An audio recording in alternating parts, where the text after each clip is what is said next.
Hello, my name's Justin McLuhan. I'm here today with Will Sloan. And you're listening to the Important Cinema Club. And today, we're talking about Paul Verhoeven. You know, everybody's favorite. He made films like RoboCop and Starship Troopers, Hollow Man. And you know what? This episode might actually be a satire.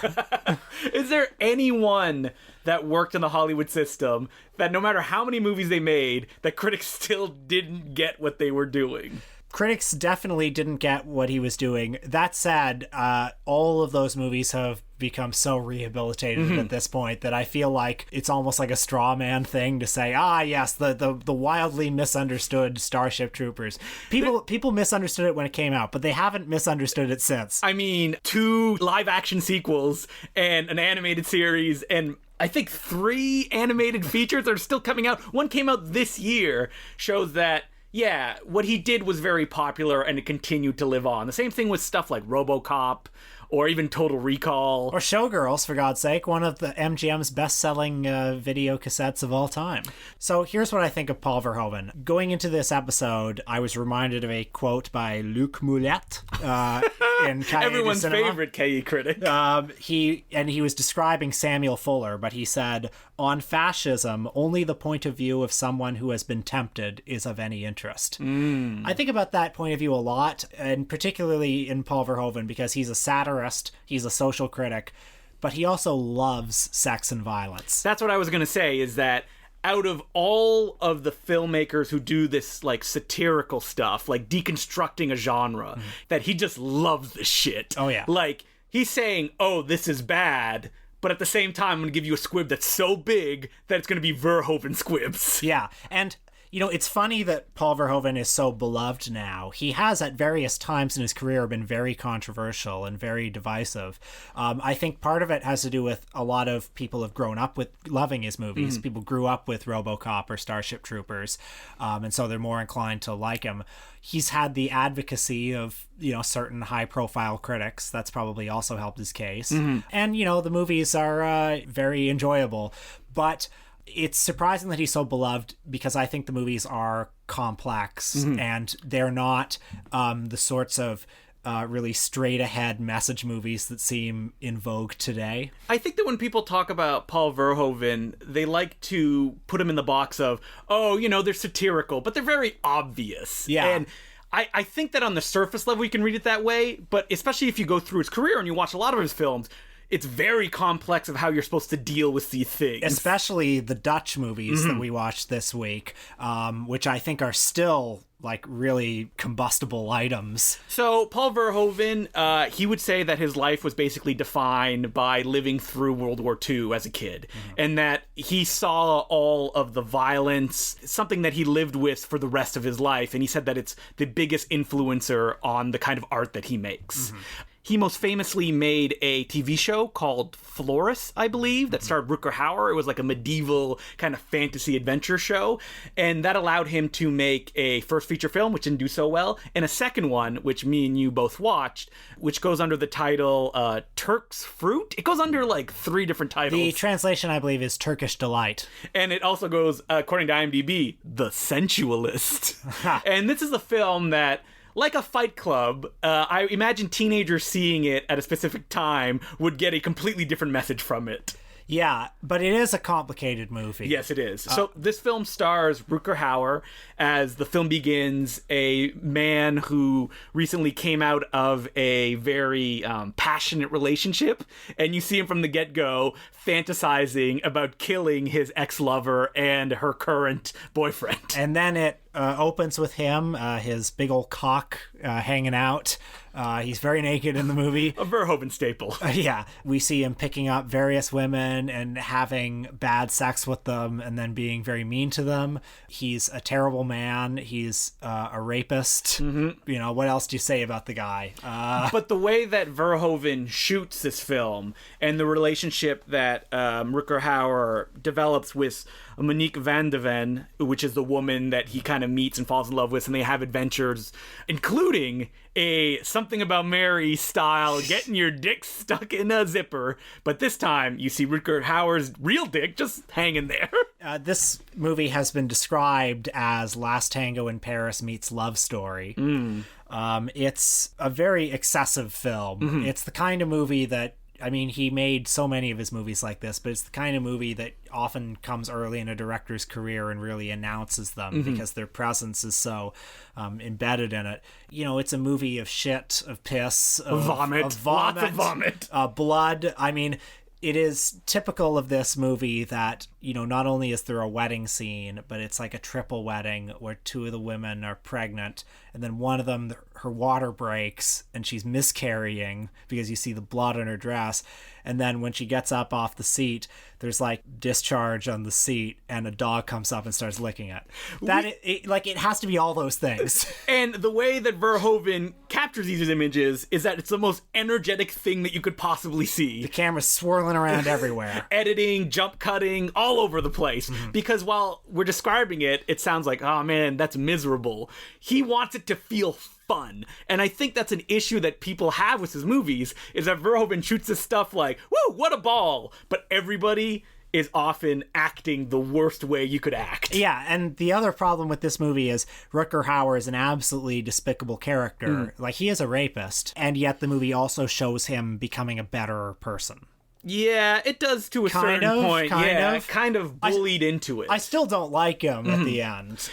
The cinema of Verhoeven, and it's a good point to just bring it up now, is complicated by the fact that he often deals with protagonists that are stars, and that the viewer goes, wait, am I supposed to like this person? Because they're the ones that we're following when they're doing all this bad stuff. Now, sometimes it's really evident, like Kevin Bacon in Hollow Man, where you think he's a star, but he's actually the villain as the movie goes along. Or Michael Douglas in Basic Instinct, or Rutger Hauer again in Flesh and Blood, Verhoeven's first Hollywood film, which is amazing, which you think these guys are going to be the heroes, and they're the worst in the world, and they get leprosy, and you see it kind of eat away at them throughout the picture.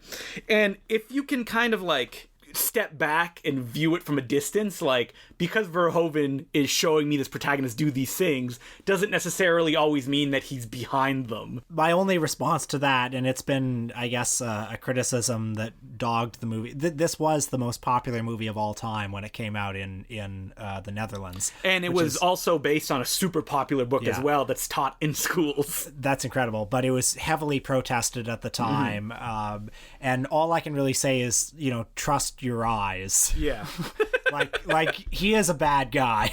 Oh, Rutger Hauer is. Yeah. Yes, he is. Yeah. But it's just like, Verhoeven is always presenting these images in the most fun way possible. Yeah. Another film of his that you look at and you go, oh, this is going to be tons of fun, Spetters, which me and you watched, is a picture that, from the get-go, even from its poster art, looks like a Last American Version style sex comedy. Yeah, or like a BMX Bandits or something. Yeah, something like that. But with nudity in the way that the Europeans deliver. Yeah, I really had no idea what I was getting into with this. I mean, I had heard the story that Steven Spielberg loved Paul Verhoeven's Soldier of Orange, and he wanted to introduce Verhoeven to Hollywood, and he was even thinking of recommending Verhoeven to direct Return of the Jedi, but then he saw Spetters and was so freaked out by it that he basically shut off all contact. That's crazy. But even knowing that, I wasn't quite prepared for what I was getting into. It's a story of a group of young motorbike racers and the girl who sort of drifts between them. The rather opportunistic girl, I would say. One of them is a blue-collar guy who thinks he's going to rise to fame in the bike world, but he has a debilitating accident and he gets paralyzed. But, you know, he gets back on his feet and makes a life for himself, right? Nope. He throws himself in front of a moving car. Spoilers, by the way. We are going to spoil Spetters. Yeah. Which, it's probably good going in, because I feel like most people, when they sit down with this, they go like, oh, it's going to be fun, or it's going to be gross, maybe like Turkish Delight. And what you get halfway through is just a parade of misery. As a certain point, every character is taken down. But we should point out that these characters are set up in the first 15 minutes as being awful people. Yes. Like, they're teenagers and they like throw racist insults against a dancer they meet on the dance floor. They beat up a gay man that they find. So this is one of the other characters. He's another biker who makes his living basically posing as a gay prostitute and then stealing money from the people who solicit him and threatening to tell their wives. But then he himself So trigger warning, guys. This is pretty upsetting stuff. But on the way out of one of these jobs, he gets cornered by a gang of hooligans who gang rape him. And this is when he starts to realize that he is in fact gay. Yes. And the movie before then does hint at that, because at one point he just watches two guys perform oral sex on each other. Unsimulated oral sex. Yep, right up there on screen. The teenagers in the audience who wanted more Turkish Delight fun probably kind of jump back in their seat. I think that might have been the part that freaked out Spielberg. You think so? That he's maybe. like, oh, I don't want any of that in my Return of the Jedi. He may not have even made it to the graphic gang rape scene.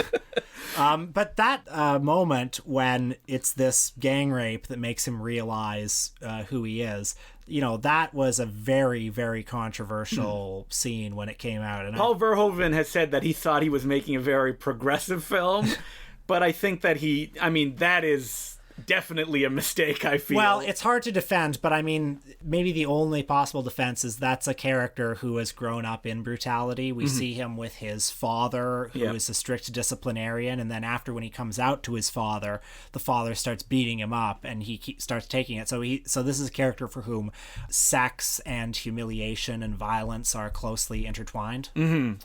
I don't know if that fully redeems it, but no, I don't know if that's my 2 cents. But I think that Spetters is a weird anomaly in Verhoeven's work, because almost after that one, he did veer into like pure entertainment. Because Spetters is more principally a drama with like a lot of taboo and in-your-face stuff, but it's not as fun as something even like Turkish Delight. Well, he went into like straight ahead genre stuff after this, thrillers, erotic thrillers, sci-fi movies. Because when he came to Hollywood, while he did make Flesh Plus Blood, his most famous film is probably RoboCop, which, we're not going to talk too much about that because it's been talked to death, but this fascist, Ubermensch story of a guy that comes back as a robot and is awesome, has turned into a literal superhero franchise and icon that everybody loves. A satire of the Reagan era. That actually transcended its satirical roots into just being, oh man, it's an awesome movie. Well, I'm sure you remember how the city of Detroit, they had a crowdsourced campaign, who should we build a statue for? And the RoboCop one? Yes. And I think the politicians were like, we don't want the fascist defender of a crime-riddled wasteland. Yeah, I'm really not sure whose side to fall on that, because on the one hand, I think it would be funny to have a RoboCop statue, but on the other hand, it's not the most flattering depiction of Detroit, is it? But me and Will, we watched Starship Troopers as the one that we wanted to talk about when it comes to Paul Verhoeven. And I know everybody listening is like, what about Showgirls? Well, we'll get to Showgirls in a sec, but let's talk about Starship Troopers, because, of course, I'm of the opinion that Starship Troopers is a fascist film. Is it possible that Are you echoing Roger Ebert, the patron saint of the podcast? Roger Ebert's review is insane. Absolute dog shit. And like all bad Roger Ebert reviews, it's very condescending. He doesn't want to interface with the movie in any way, shape, or form. Well, he talks about how it's a movie for children, how it's a movie about, bugs jumping out, how it has interchangeable characters and there's no humanity. But he says, but however, being true to the source material gives Verhoeven a chance to sneak in some sly satire. Sly satire. So, Neil Patrick Harris showing up dressed as a fucking Nazi at the end. So I'm glad Ebert detected that there was, in fact, some satire in the film. So for people that haven't seen Starship Troopers, it was a massively budgeted late 90s sci-fi spectacular. Starring your favorite actors, Casper Van Dien, Neil Patrick Harris, Denise Richards. And we should point out for people that were not like aware at that time, these people were not stars. Yeah. Like, the joke is that all these people are the kind of like wooden, cardboard, perfect people that would appear in this kind of war propaganda. And the fact that like Verhoeven was able to pull this off on a studio was like, yeah, whatever, just cast whoever you want. That's perfect. Yeah, it's unbelievable. And this movie is about a bunch of teenagers who end up being enlisted in a war, winning a battle, and everybody lives happily ever after. Okay, so let's break it down a little bit for people who don't remember the film that well. It's a picture that literally starts with a teacher saying that fascism is the way to go, violence is the only answer. Yeah. And pretty much those exact words. And the fist is the only way that there's been any change in society as a whole. He even says that they tried to be a socialist uprising and they destroyed it to rebuild democracy. We see the fear-mongering of the evil bug race, where there's news footage of kids who are doing their part in the home front by stomping on bugs, and there's that funny part where like the soldiers are showing the kids their guns and they're playing with them. As the movie goes on, these young, bright-eyed idealists get harder and harder, and they start dressing more and more fascistically. So I should point out that we skipped a movie that Paul Verhoeven made, Soldier of Orange, one that Steven Spielberg loved so much, which was a story of a famous Dutch kind of freedom fighter during World War II. And what Paul Verhoeven did is that he wanted to make a movie where you follow these heroes who are doing heroic things, and only at the end you realize they're the bad guys and that they're the fascists. And that was his goal with Soldier of Orange, but he felt he hadn't pushed it hard enough and that his kind of thesis wasn't understood by most people, so he goes all in on Starship Troopers. The last 5 minutes of the movie where they get the queen bug in the net and the guy says she's afraid and they all cheer, that's so funny. And he's literally wearing a Nazi uniform. Yeah, he is. And then it ends with them doing medical experiments on the queen bug. It's a film that as a kid I remember seeing it and being disturbed by it for reasons that I didn't understand. I mean, first of all, it is a hyper-violent movie. That this has an R rating is a joke. And that's a contrast to the other kinds of sci-fi blockbusters of the time. This is a movie that was often compared to Star Wars, which has been criticized in some Jonathan Rosenbaum circles for its bloodless combat and how it makes space war fun. Yeah, it makes it like fun and clean. And this is the opposite of that. And Paul Verhoeven would probably tell you, "That is because I am trying to show the reality of war." I could have been doing Zizek. Yeah, you could have been doing any kind of European. But I'm trying to show the reality of war. But he would probably also tell you that he loves seeing bugs get blown apart. Yeah, and like heroes do heroic things. Because while Ebert's review said the action isn't exciting, I don't know what the fuck he's talking about. Because this action is so much fun. Ebert, like all kind of normcore critics, will not deign to enjoy blood and gore and the visceral shit. And we didn't point out that this was based on a famous novel by Robert Heinlein that was fascistic in its original form. Like, the original Starship Troopers was all about like war and how you pull it off and how you succeed at it. While this movie also has those parts, but it's making a joke of them. Watching this movie again, I liked it quite a bit more than I remembered. This was a movie that I always sort of regarded as being kind of like the Gus Van Sant Psycho remake. That's crazy to me. Yeah, I know. Where I always kind of regarded it as like a really interesting conceptual experiment that I wouldn't necessarily want to sit through. Because, Denise Richards, Casper Van Dien, these aren't guys I want to spend time with. They're boring. But watching it this time, thoroughly enjoyed it. It's so much fun. Yeah. And like the performances are super wooden, but that's why it is so enjoyable, because you're looking at these people go through these mechanisms in a world that is amazingly realized. I remember once being at a Q&A and someone insulted the CGI in Starship Troopers. They had no fucking idea what they were talking about. I think the movie looks great. Yeah. I mean, I say this anytime we watch a movie of this vintage with special effects in it, but so much practical effects work. Especially considering that it's like thousands of bugs at times, but they know when to get in for a close-up for a gross like claw going into Casper Van Dien's leg. I'm sorry that I didn't have time to revisit Paul Verhoeven's classic commentary track for the film. Yeah, that's right. Where he passionately defends it against the haters. And at one point says, now this is just a bug being torn apart. This is not social commentary. Yeah, this is just cool. This is just what I want to see. Yeah. I mean, I've said this before, but I think that Starship Troopers is a perfect film because of what it wants to be. Like on every level, the fact that it's like a little too long. It is a little too long. The fact that like it's so slick, but that its visuals do have that kind of like right off the comic book page. There's an almost affectless quality to the images, isn't there? Everything is just very, very clean. And that mixed with like this hyper real violence, like that's played for laughs. And even when I was a teenager and I was watching this, and maybe not like get understanding the satirical jabs, because, you know, it came out in 97, 98, and I would have been 10, so I would have probably seen it when I was 12. Like, I would have probably not understood the kind of connections that we're making to Nazi Germany or the rise of fascism and stuff like that. But it's still funny when you see a guy's head get blown off and he's laying in a puddle of his own brains, and Casper Van Dien screams, "Medic!" as the camera like pulls up. That's essentially a Simpsons joke. Okay, let's talk about the most pressing critical issue of our era, the most divisive topic of our time, Showgirls. Where do you stand on it? Let me go pick up Adam Naiman's book off my shelf, who wrote a defense of Showgirls. And let's just crib the arguments he made and not credit him. So, are you asking me, do I believe that it's satirical and it was all done on purpose, I'm asking, and Paul Verhoeven knows exactly what he's doing? That's not what I'm asking, although I guess I am sort of asking that. What I'm asking is, do you think it's a good movie? And I'm also asking, do you like it?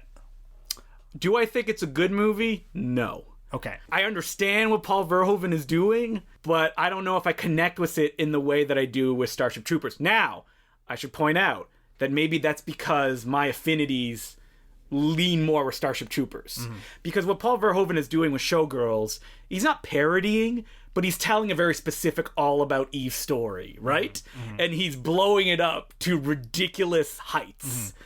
But even like when I sit down and watch it, and I enjoy it, I feel like structurally it's a mess. Like he didn't really kind of like nail down exactly what he was doing. And I mean, there's one person to blame on that, and that's everyone's favorite screenwriter, Joe Esterhaus. While stuff like RoboCop and Starship Troopers obviously has a really solid screenwriter in a guy like Ed Neumeyer, who wrote both those films, Joe, I feel, doesn't have the particular kind of tone that Paul Verhoeven needs. Yeah, I mean, the defenders of Showgirls would probably say that Esterhaus and Verhoeven are working at cross purposes. Like Esterhaus is this purveyor of sordid fantasies, and Verhoeven is satirizing them while he makes it. You know, the last time I saw Showgirls was at Adam Naiman's book launch at the Lightbox.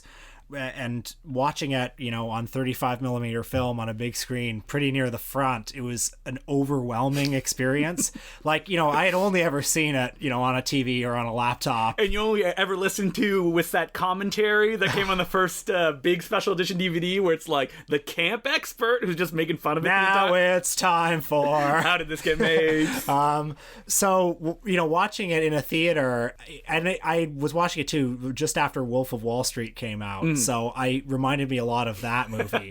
It's like, it's just so excessive. It's just pummels you. And I had a new respect for it after seeing it in that context. And I mean, there's a perfect defense to be like, look, Elizabeth Berkley, she's Saved by the Bell, same way that Casper Van Dien or Denise Richards, like they're in that mold, and he's bringing it to this like crazy sex-filled place, while Starship Troopers is all about violence. Yeah. So it's a movie that I feel like makes more sense when you see it in the context of the rest of the movies he was making at this time. Elizabeth Berkley makes more sense after you see Casper Van Dien in Starship Troopers. But also the tone that he was trying to go for with Showgirls makes more sense after you see Basic Instinct. Yeah. Which is very tongue-in-cheek. It knows how ridiculous it is. But you're also supposed to find it exciting, and you're supposed to find it sexy. Now, I don't find Showgirls sexy. I don't think, can anybody, like... Well, I think a 12-year-old boy can find it sexy. That's true. But, I mean, that lap dance scene with Kyle MacLachlan. Or them making love in the pool. Like, I think Paul Verhoeven really wants you to find that sexy. And I just don't think it does. And I think he also actually wants you to be engrossed in the story of Nomi Malone. Could it be the difference of violence as long as you're doing it within the confines of, like, look how big and broad it is, it works, while sex, you make it big and, like, huge, and it doesn't work? I don't know, because I think Basic Instinct is, while a less interesting film than Showgirls in many ways, it's a much more straightforward movie, but I think it's much more successful on its own terms, including in the sex department, frankly, than I think Showgirls. that because Basic Instinct is working at not such a high level as Showgirls is, while Basic Instinct is super goofy and it's playing within like a genre framework of like a giallo basically. Yeah. It's still controlled enough and enough in the real world for when the sexy parts happen, people are like, oh wow, that's kind of taking me out of left field. When Showgirls, it's all of that for 2+ hours. Showgirls is more ambitious than Basic Instinct, so the stakes are higher. The tightrope is much higher. Watching the movie, I think you can tell what he thinks is funny. Like the part where Robert Davi says, "Do you ever miss, having people come on you?" And it's done in this really sappy way. Like obviously that's supposed to be. Gina Gershon's performance is supposed to be funny.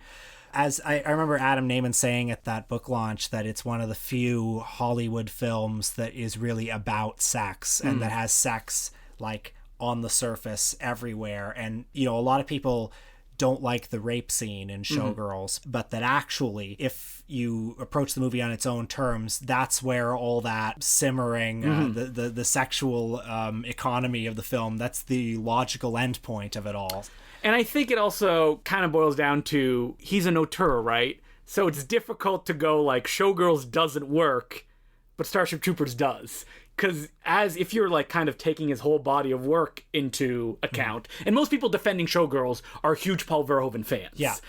That you need to press that through, like it needs to work, and Verhoeven needs to be on the ball. But also, I think it's a movie that only works when viewed through the lens of the rest of his movies. If it doesn't, then it's a goofy, silly camp movie. But I understand what he's doing. I just don't think he pulls it off like he does in his other films, like RoboCop or Starship Troopers. That said, I would rather watch Showgirls than Basic Instinct. I would as well. Yeah, I think it's more interesting. I don't think Basic Instinct is a film that people that didn't live through its release revisit that much, even though I would see that DVD was the ice pick at all HMVs. I think Basic Instinct is fun, but I don't think it's as rich a text as Showgirls is. Well, what about Hollow Man? That's one people don't revisit anymore. I've never seen Hollow Man. You haven't seen Hollow Man? No, I'm sorry. So you watched it this week. Tell me what you thought. I did. It's a movie that when you look at people write about it, it's trash, it's awful.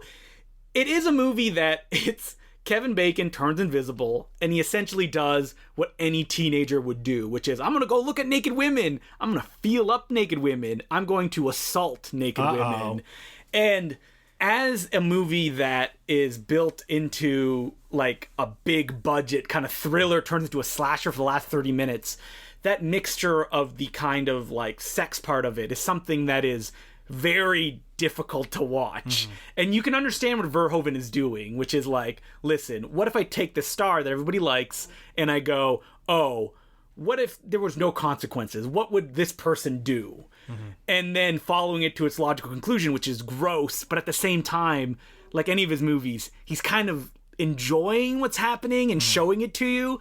And within the context of a big budget film, that is very kind of icky to see, right? Because there's kind of rules you go into when you see these kind of movies that people don't expect to be broken. And Verhoeven in Hollow Man does all that stuff. And at the same time, he wants you involved in a big action climax where Kevin Bacon suddenly is like half see-through, half you see his organs. I mean, it sounds good to me. It sounds like, isn't that kind of why we like Paul Verhoeven? That he pushes the boundaries of these machine-produced Hollywood entertainments. Absolutely. Yeah. And I mean, I had an appreciation when I saw Hollow Man this time to just sit down and enjoy it for what it was trying to do. And I think that it works for what it is, but I completely understand people being like, whoa, this is super gross, and I don't want to watch this. I've read a bunch of Letterboxd reviews that had words like morally repugnant and stuff like that, but then that same person would say that Starship Troopers is awesome and it's satirical and that it works. Right. And I think it's just that difference like of material that they're dealing with. Yeah.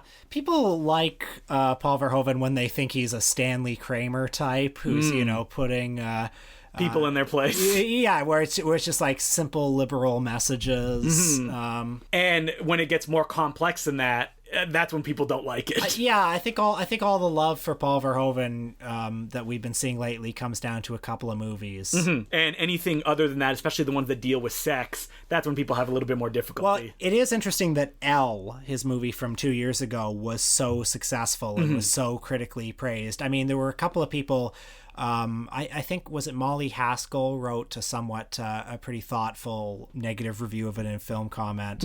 And, there were, of course, a couple of like straw man bad or reviews. just reviews you're reading, you're like, you didn't understand what was going on at all. But, for the most part, the praise was pretty uniform, which is interesting and surprising given that movie. Do you think that movie, if it had been shot in America the way that he wanted to do it in English, would have had the same reaction as it was shot in France with Isabelle Huppert? I think Isabelle Huppert is very essential to the success of the movie. I mean, I know that he was thinking about casting Nicole Kidman in it. Yes. I don't think it would have worked because Nicole Kidman is a more fragile screen presence than Isabelle Huppert is.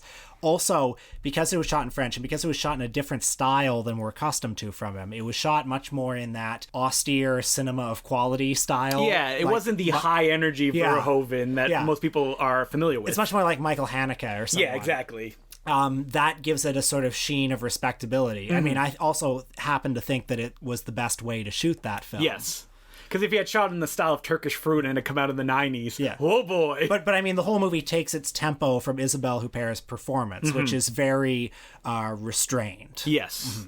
I think that if Elle was the last film that Verhoeven ever got to make, it'd be an interesting note to go out on because it's not what people associate with the rest of his career. And it kind of colors it in a way because Elle is so complex that kind of in-your-face satire of something like Starship Troopers, people have thought about his other films differently. Well, it would be an interesting bookend to his career from Turkish Fruit. Yes. I mean, the first one, this very manic film about a rapist, and that, Elle, a very controlled film about a rape survivor and her complicated relationship with the rapist. I mean, he still wants to go out on a film that's still on his IMDb, was announced like a few years ago, I think, which was, I believe, about a nun going through a kind of nunsploitation situation, I assume. He also has wanted to make a film about his theory of Jesus Christ. So long he's wanted to do this. He wrote a book on his theory of Jesus, which I've read. And what did you think of it? I enjoyed it.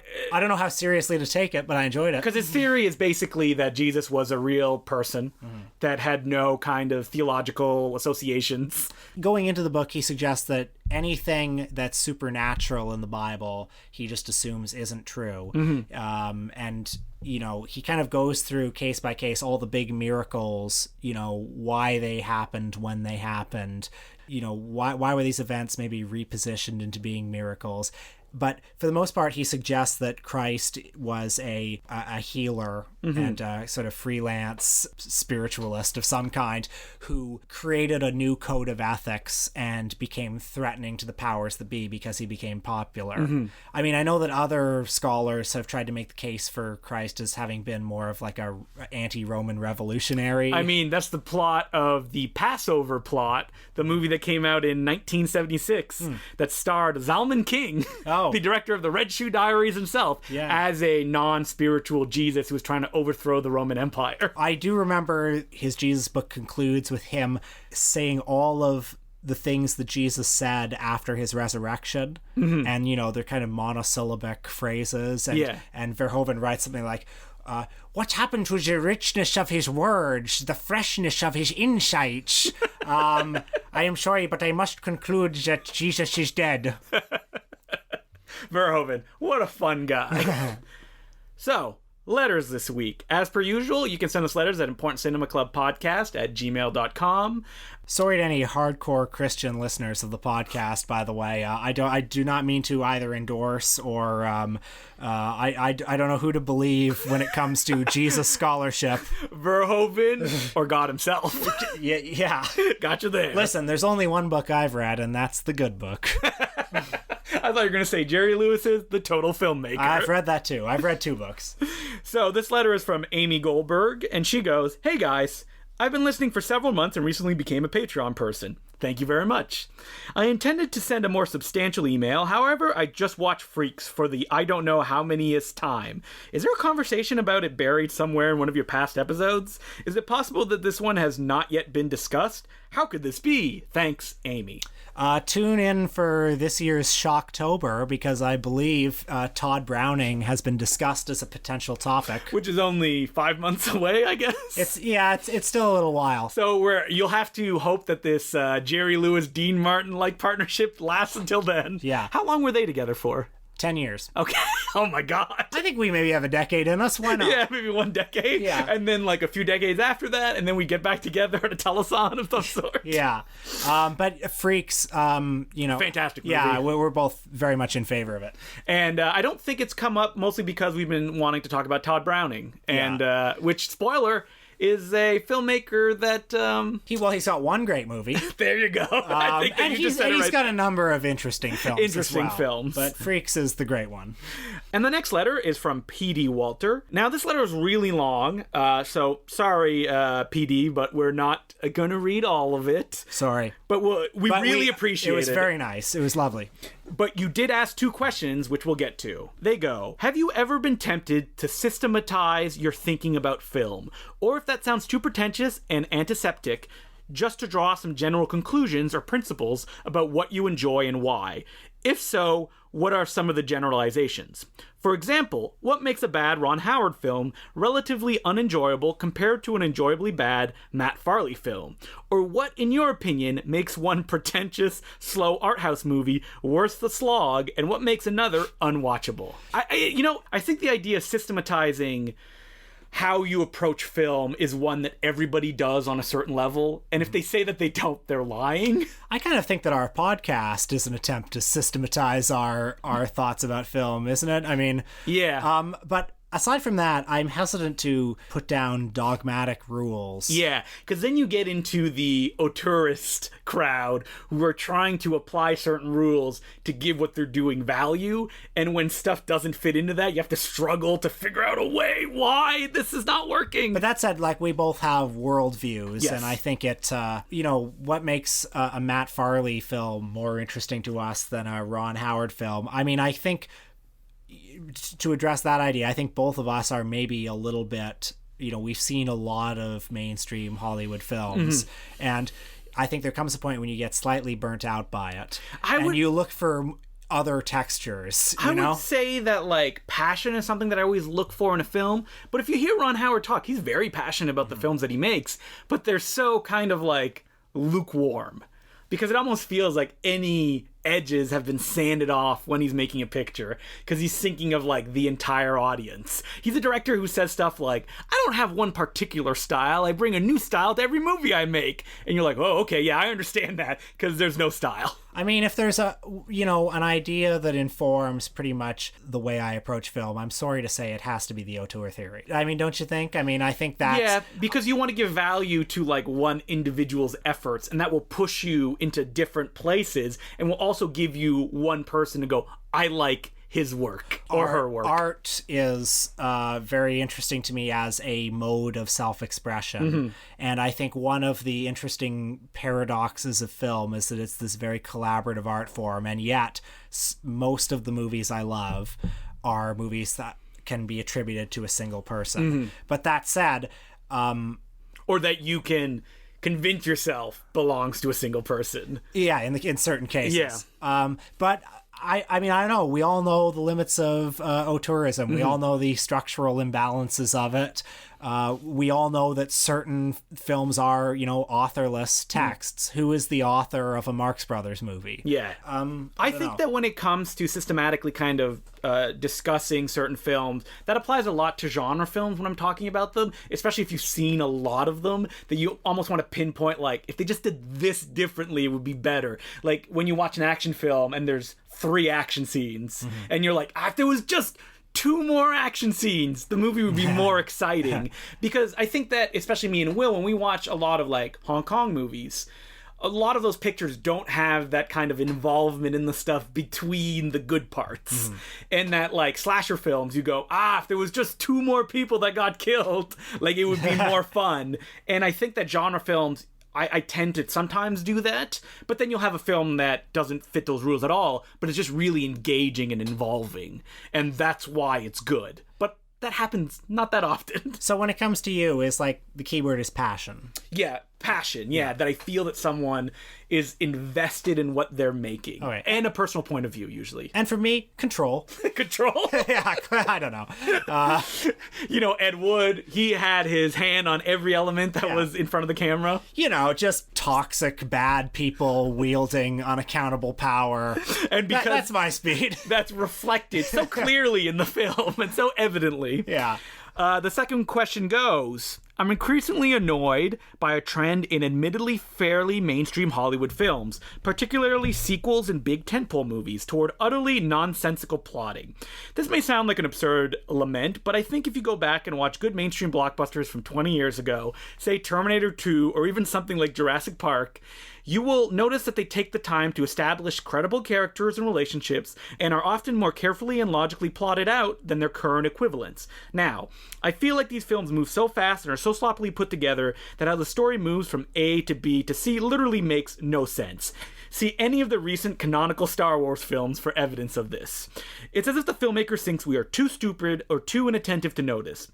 This baffles me. It actually goes on for a while, giving examples like he doesn't like Blade Runner 2049.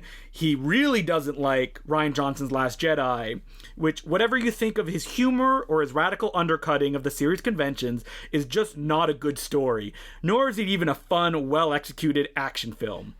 Am I seeing the past, i.e. the 80s and 90s sci-fi and fantasy films I grew up with, through rose-colored glasses, or have you noticed the same trend? Well, putting aside those specific examples, I think there have been two big trends affecting storytelling in these kind of big tentpole movies. One is that they're increasingly international. China will soon be a bigger market than Hollywood. And so the movies have to appeal to lots of different foreign markets, and so they become a little less culturally specific. The other one is that all of these movies seem to be attempts at world building and cinematic universes. So a Marvel movie has to spend a lot of time picking up threads and setting up new threads for other films in this giant Marvel infrastructure. And, to a certain extent, Star Wars is like this too.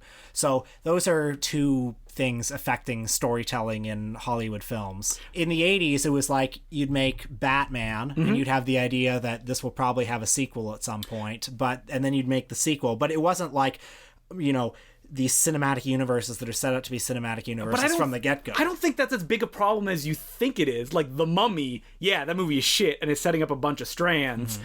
But even like pushing away Iron Man 2, like the Marvel films don't do that much, I don't feel, when I watch them.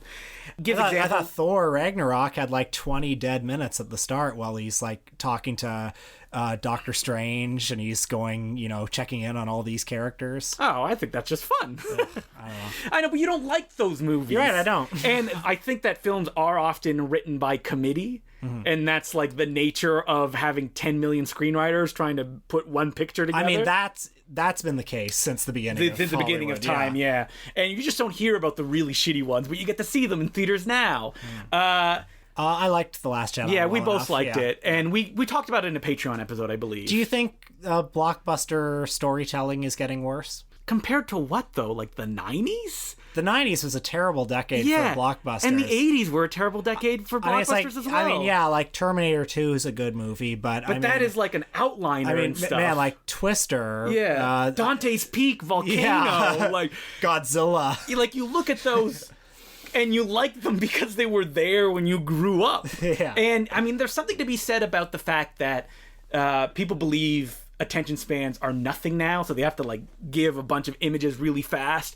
But then you'll get blockbusters that are so boring that do the same thing. I mean, anyone when they're growing up, I feel like you read any reviews, even in the 50s, and they're like, the movies are dead. It's all blockbusters now. And now people say that as well, like the movies are dead because we want to go international and markets and stuff like that. I mean, the movies are dead in the sense that everything's migrating to TV. Yes, that's pretty much it. Yeah, I don't know. It's such a broad question.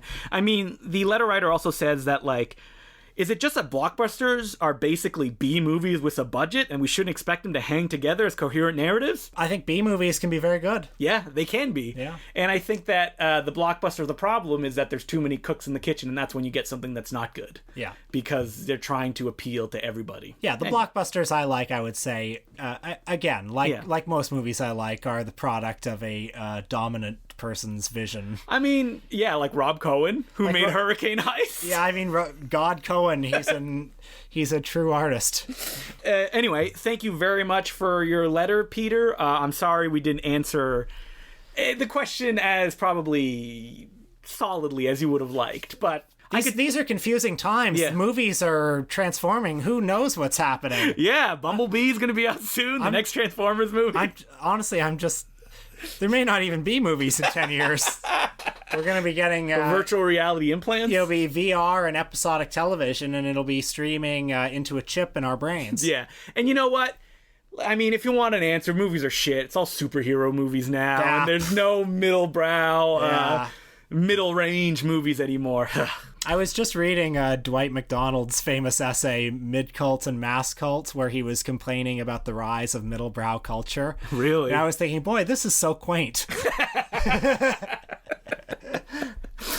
On this week on our Patreon, which you can get for $5 a month, you get not only a Patreon episode, but also a live episode of sometimes me and Will, sometimes me and somebody else, going to see a movie and then talking about that movie right A afterwards. live episode. I mean, not in front of an audience. No, it's live in the sense that I don't edit it, and it's usually us in the movie theater afterwards or walking home, as it was recently when I did it with my partner, Emily Milling, and we saw a certain new movie that came out and didn't make as many waves as people thought it was going to. But those post-film discussions are only up for a month, I believe. That's right. They're a month. They so disappear. Only 4 episodes at a time, and we're not at 4. We'll be at 4 next week, and then the first one will just disappear. We still have a regular Patreon episode. Yeah, it's much we do. more polished and brilliant, and you know. Yeah, like this week we talked about Burt Reynolds. Yes. Because me and Will watched his newest starring vehicle, saying newest as if he has multiple ones. That's like that episode of The Simpsons where Selma says, "Oh, Troy McClure's taking me to a screening of his latest film," and it's at the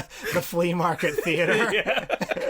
Burt Reynolds started a movie called The Last Movie Star, and it's a Adam Rifkin joint, and it's all about Burt Reynolds being a sad old man who feels like he wasted his life. Did me and Will like it? Well, you're going to have to listen to it to find out. Important Cinema Club, just search it in Patreon or Google and it'll come up.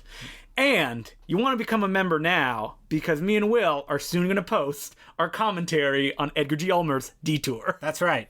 And that'll be available to Patreon subscribers who just pay $5 a month. So become a subscriber now. Next week, what are we going to do, Will? We're doing another deep cut. We'll be talking about the Chinese actress Ruan Lingyu.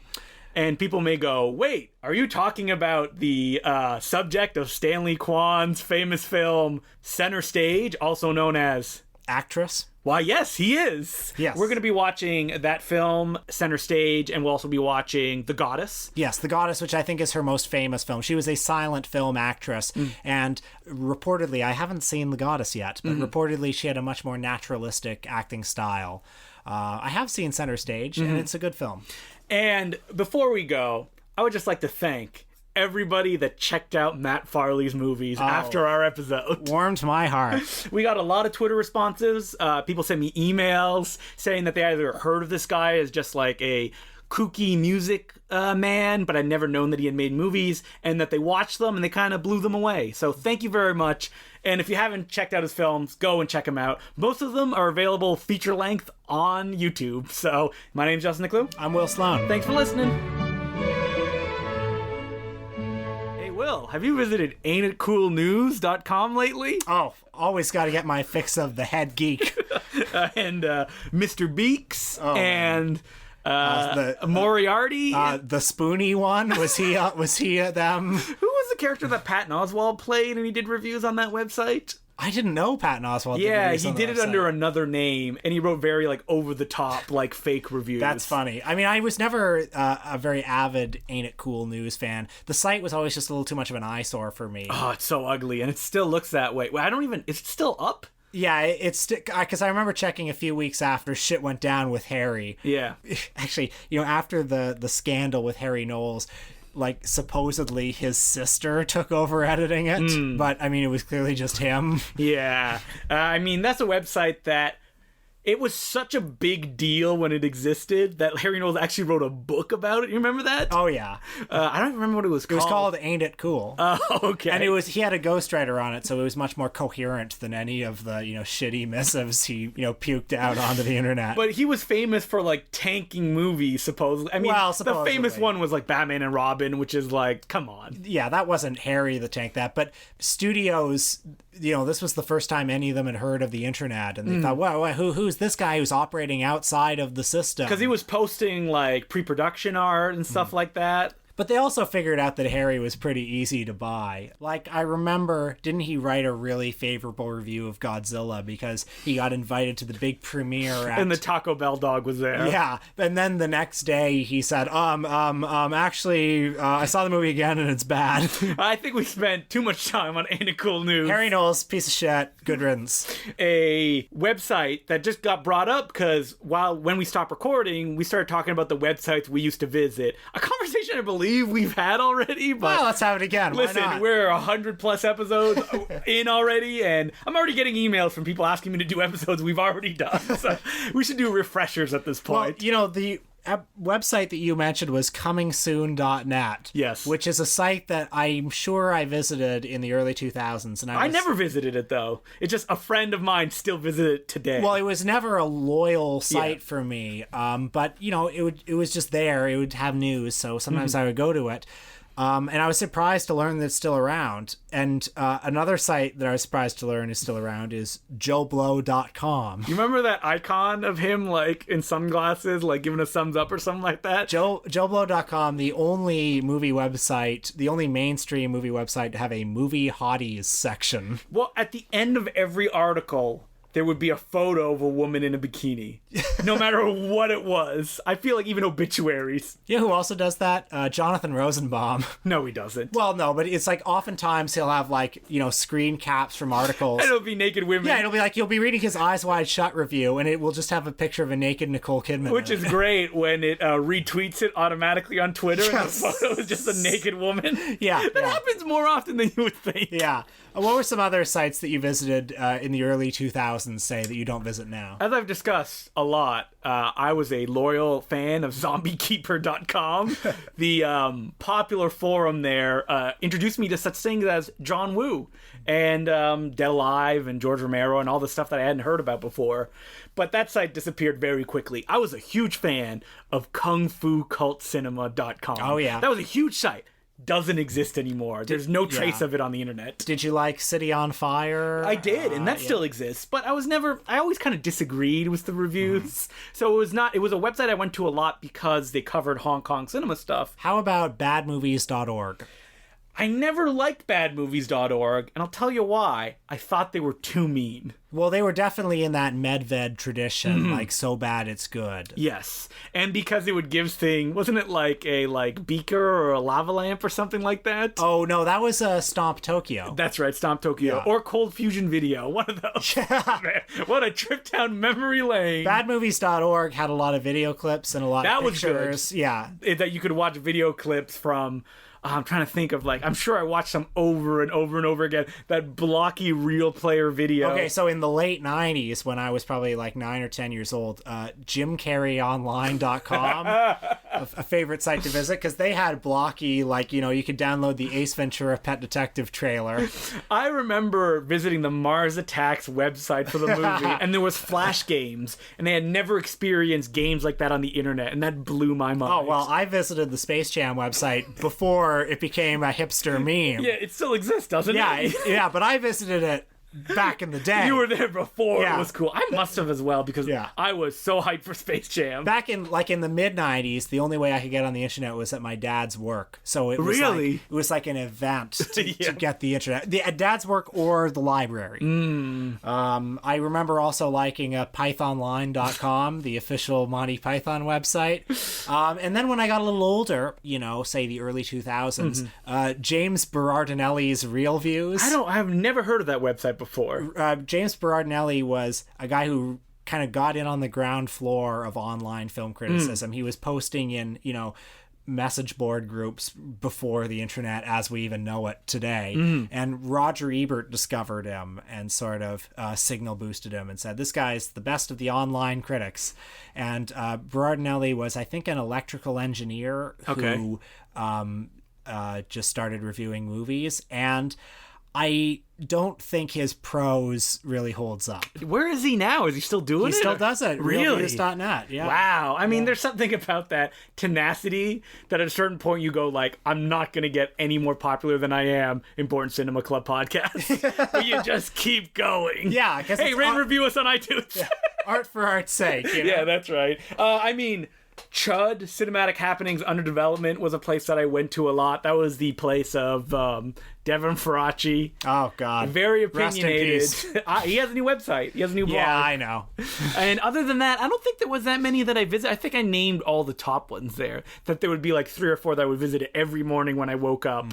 And I would go to a parent's house or something like that to read the new news and imagine all these movies that I couldn't see because they would be like stuff they would talk about and it wasn't opening anywhere near a theater near me. Yeah. Anything else that you got? Siskel-ebert.com where you could listen to audio reviews of their clips. Really? Yeah. Did you ever continue to go to rogerebert.com after he passed away? I would say no. After he died, like as we said on the episode, there comes a point in every cinephile's life when one falls out of love with Roger Ebert.